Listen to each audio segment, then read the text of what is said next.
ভালোবাসা জীবনের সবচেয়ে সুন্দর অনুভূতি, কিন্তু সেটা যদি আসে ভুল সময়ে, তখন সেটাই হয়ে যায় সবচেয়ে বড় কষ্ট।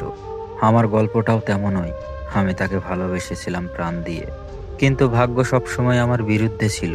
আমরা দুজনেই একে অপরকে চাইতাম, কিন্তু সময় ছিল আমাদের সবচেয়ে বড় শত্রু। ওর জীবনে তখন দায়িত্বের পাহাড়, আমার জীবনে তখন সংগ্রামের ঝড়। ভালোবাসা ছিল, কিন্তু থামার মতো জায়গা ছিল না।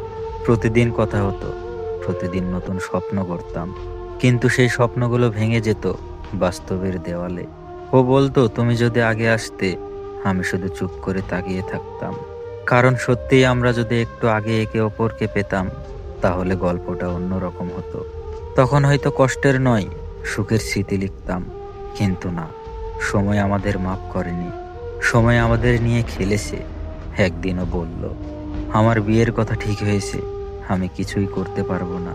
আমার বুকটা ফেটে গিয়েছিল, কিন্তু মুখে হাসি আনার চেষ্টা করেছিলাম। বলেছিলাম, তুমি সুখী হও, এটাই আমার চাওয়া। অথচ ভেতরে ভেতরে আমি ভেঙে পড়েছিলাম। ওর প্রতিটি কথা কাটার মতো বেঁধেছিল আমার হৃদয়ে। ও চলে গেল, আমি রয়ে গেলাম একা। ভালোবাসা রয়ে গেল, কিন্তু সময় কেড়ে নিল সব। ভুল সময়ে ভালোবাসা কতটা যন্ত্রণা দেয়, সেটা আমি বুঝেছি নিজের জীবন দিয়ে। আজও রাতে যখন চোখ বুজি, মনে হয় যদি আরেকটু আগে ওকে পেতাম, হয়তো এখন আমার জীবনে হাসি থাকতো।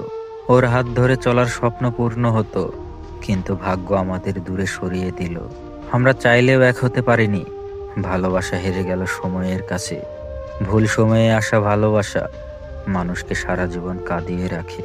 আমি আজও ওর ছবি দেখি, ওর হাসি শুনি কল্পনায়। মনে হয় এই তো আমরা মানুষটা, অথচ বাস্তব বলে দেয় ও এখন অন্য কারো। আমি শুধু অতীতের স্বপ্নগুলো আঁকড়ে ধরে বেঁচে আছি। ভালোবাসার সেই অনুভূতি আজও তাজা, কিন্তু সেটা শুধু আমার জন্য নয়। ও আমার নয়, আমি আর ওর নই। মাঝে মাঝে মনে হয়, ভুল সময়ে যদি ভালোবাসা না আসতো, হয়তো এত কষ্ট হতো না। কিন্তু আবার ভাবি, ওকে না পেলে ভালোবাসা মানেই কি, সেটা জানতাম না। ভালোবাসা শিখিয়েছে ও, কষ্টও শিখিয়েছে ও। আর আমি শিখেছি, ভালোবাসা সব সময় যেতে না। সময় যদি না মেলে, ভালোবাসাও হেরে যায়। তাই বলি, ভুল সময়ে ভালোবাসা মানেই সারা জীবনের কান্না।